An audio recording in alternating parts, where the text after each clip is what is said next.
Going to be a video on converting this 2015 CRF250X to Supermoto using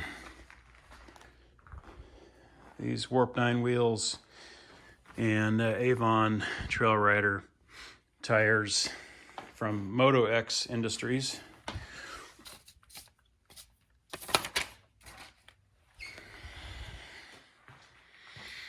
I've already got the bike plated. The 250X comes with a stator. So you have electronics, which basically just the headlight is what the bike comes with, and a stock tail light. I put the Tusk kit on, which includes this mount here, which has the turn signals, another brake light, and then the front turn signals. But that all comes with the Tusk kit. Mirrors, those are just generic, whatever, just to make it legal. They're kind of worthless. And then I also put the Trail Tech Endurance 2 on there for speed. Just to note, the rear sprocket is a 53 tooth. Rear tires an 18-inch tire. We're going to 17s, and so we're gonna have to change the rear sprocket so we can get our speed that we need on the road. This bike is pretty happy with that rear sprocket and that tire on the 18 in the back. Cruising around at about 50 miles an hour. Top speed's about 68. That's completely wide open on the road, but we're gonna see what it does with that 44 that I ordered with these wheels. So I'm gonna do the front wheel first. Take all the plastics off here on the front. I got my garage juice going here. Start by taking off the front disc guard.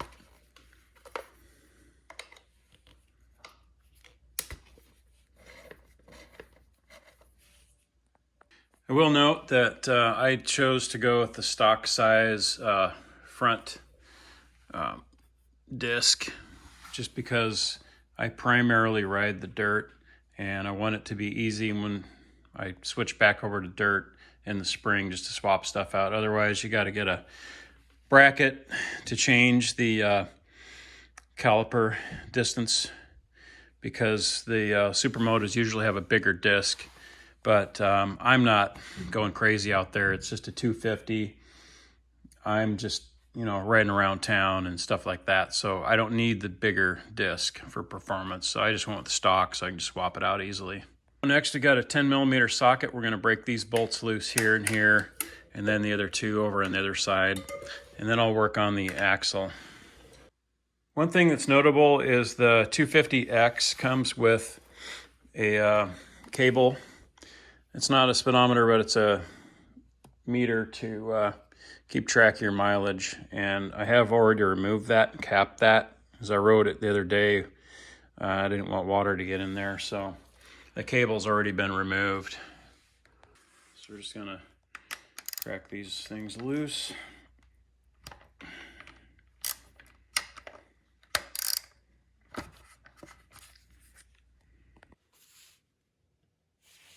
Pop this one loose.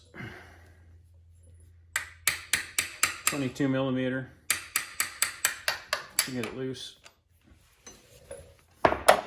Usually like to use a wrench first and then go to the socket.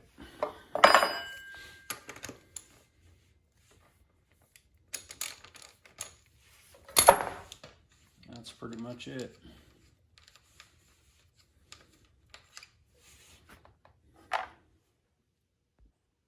This next part, you can either use a rubber mallet like I've got here, or you can use a block of wood and another mallet or hammer. I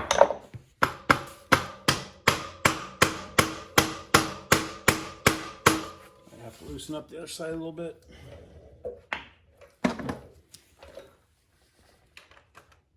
Yep, just a little bit too tight there. broke loose, but not quite ready.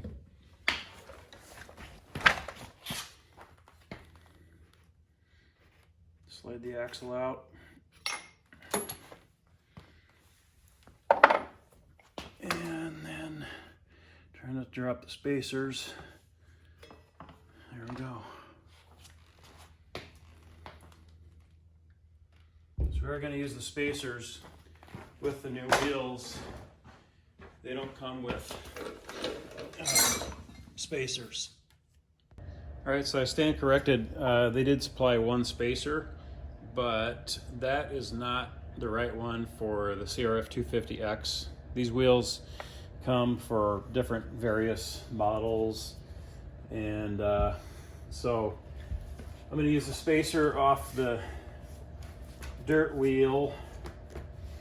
Actually, this hub right here, which was for the mileage or speedo, whatever, put it on right there like that. And if you flip this wheel over here, you can see there's no spacer in there. This is what they supplied, but again, it's not going to fit this bike. So we take the stock one out, and that's kind of what I planned on anyway, was using mostly stock parts so that I can switch them easily. But we just popped that one out of the dirt wheel that came with the bike, and then stick it in here on the Warp 9 wheel. So there we've got that spacer, and then we've got this. I'm not real crazy about using that, but you know, it's fine, it'll work. I've got that cap so water won't go in. We'll be good. Just to give you kind of some perspective on the size of these two tires and wheels. Front on this Honda CRF250X is a 21-inch wheel. The wheel on the Supermoto from Warp 9 is a 17-inch. So your biggest difference is going to be on the front on the 250X, because the 250X has an 18-inch rear wheel. 250R would have a 19-inch rear wheel. So that's kind of the perspective that we're looking at. And then you compare the two discs. This one's got a little more waviness to it, whatever. But they say that they're the same diameter. So hopefully, yeah, I don't know. It's kind of hard to tell, but almost looks like the one they gave me is a little bit bigger. We'll see if it fits, hopefully. Well, I kind of suspected there was going to be a problem here. That disc did look bigger, and I was right. It's a 10-inch disc. That's a 9.5. And so when I ordered these from Motoxindustries, I said I wanted a stock disc, and this one's a 1/2 inch too big, so it won't fit. So now I got to swap out the disc, and I hope the pattern's the same. Otherwise, I can't do anything with it. So that's how that goes. Also, I decided instead of taking these guards off, I'm just going to modify them. Cut out some plastic here and here. I did hear from other guys that that's what they did rather than taking the whole thing off. That was a lot of fun, swapping out these discs. Not a big deal, but I kind of expected to get the right one, and this was a 10-inch. Stock on the bike is 9.5 inch. So I emailed them. We'll see if they give me a replacement. That way I can put the replacement back on the bike, and I need to get a new Trail Tech magnetic bolt anyway. So I'll have that on the same setup. Got the plastic modified, just a little cut up here to fit the tire. And the plastic moves with the fork, so it's not going to be a problem over there. Over here I had to take a little bit more plastic out because of the cables. Got the tire cut out there, and then the cables, I had to zip tie them to the fork to kind of keep them out of the way. The cables are, one's for the Trail Tech. The sensor is right here. And then the other one is for the brake line, of course. But that'll keep it clear from any kind of rubbing. So I was able to get the axle in partially so far. I put the old hub, Speedo hub back in, or spacer I should say. And then I've got the stock spacer over here. And I'm about ready to pop the axle through with my rubber mallet.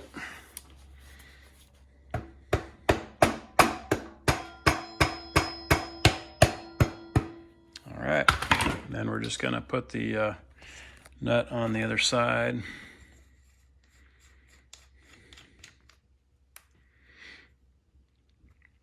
I'll tighten it up a little bit, and then I'll secure these two, or I should say 4 10mm bolts.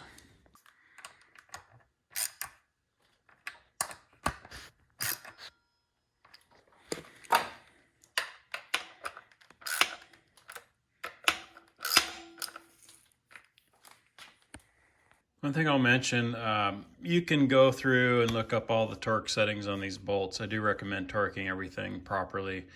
And don't over tighten the axle nut. Should spin pretty freely.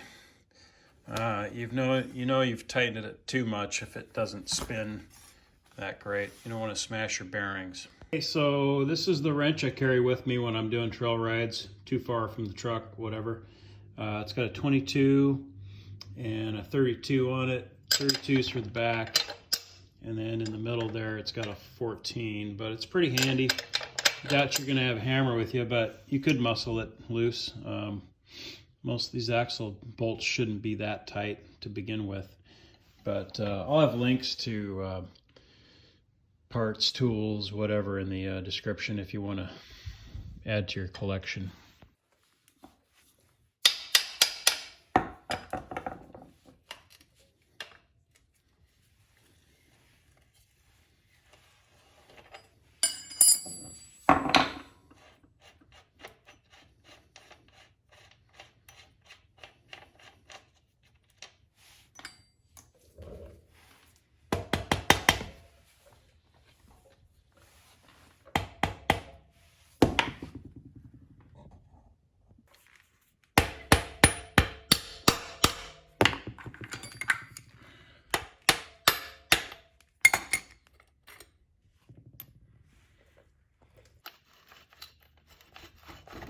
Probably time to take these axles out, lube them anyway.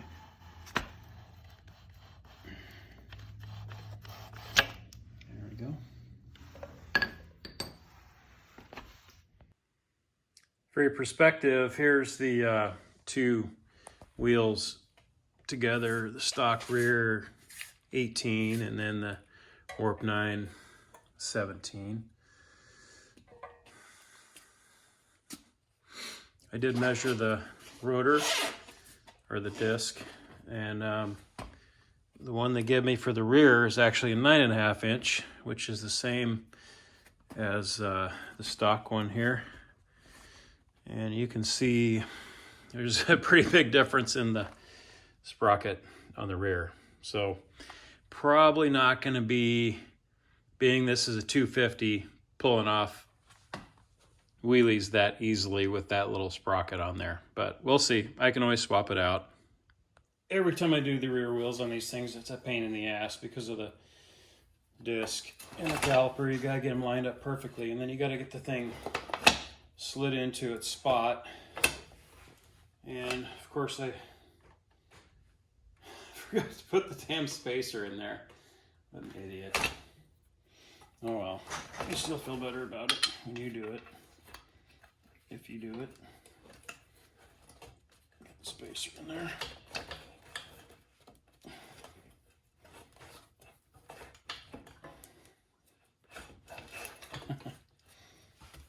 There we go. Done.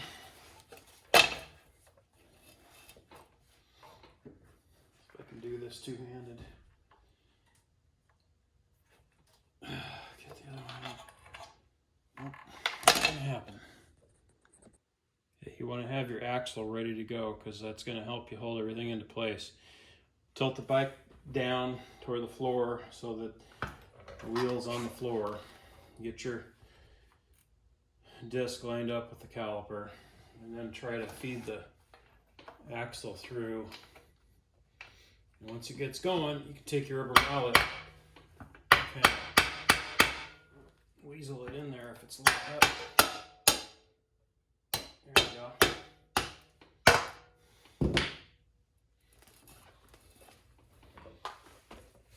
Okay, we're there.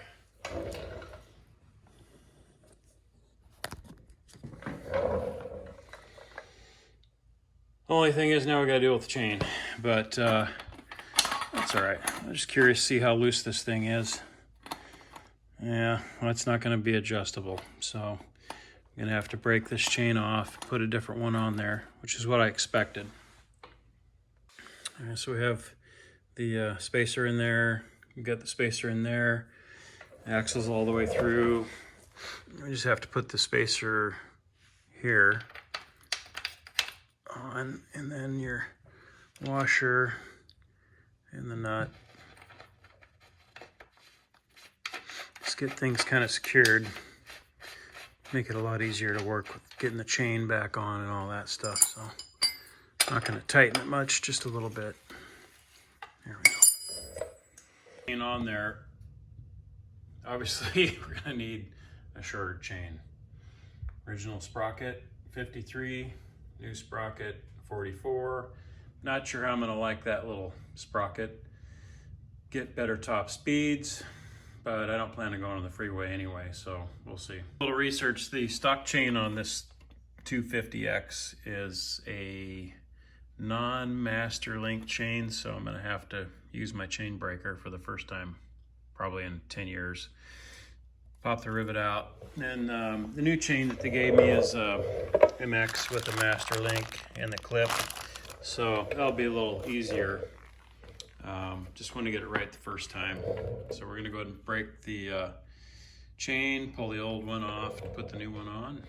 Oh, my attention span's killing me. That's not bad. A little bit light.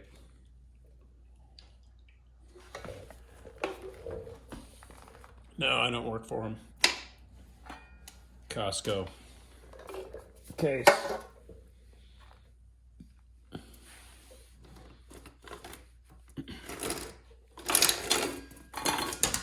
All right, goodbye, old dirt chain.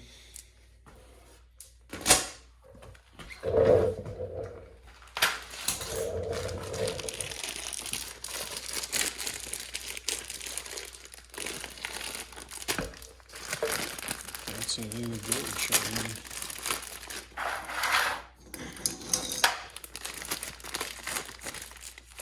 There's the master link. Got the clip.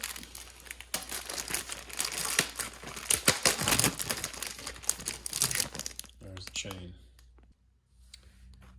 I'm sure glad they put this on here. It says, do not eat chain grease. Awesome. I'm not a bike mechanic, and there's probably 100 different ways to do this. Trying to get the chain the right size. So what I'm going to do is sit on the bike. First I'm going to wrap it like this here, chain. Overlap it. Put a piece of wire here to hold it.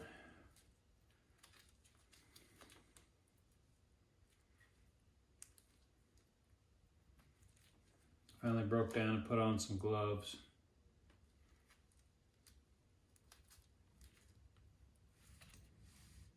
I'm sure all you bike mechanics are laughing at me right now, but that's okay. Oh. Sit down on it, see what kind of unsprung. See how it tightens up when we put weight on it. Yeah, it's loose. Well, another fun thing, working with a chain. I took one too many links out and then I couldn't get this thing all the way in to have enough slack. So unfortunately with these, you got to pull basically 2 links out. Anyway, so now it's back here a ways. There's still some adjustment left to go, but it's going to work, and it's about the right slack there. So now we just got to pop that master link clip back on there and we'll be done with the chain.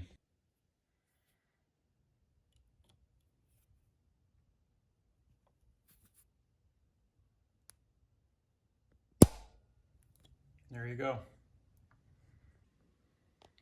Well, that's it.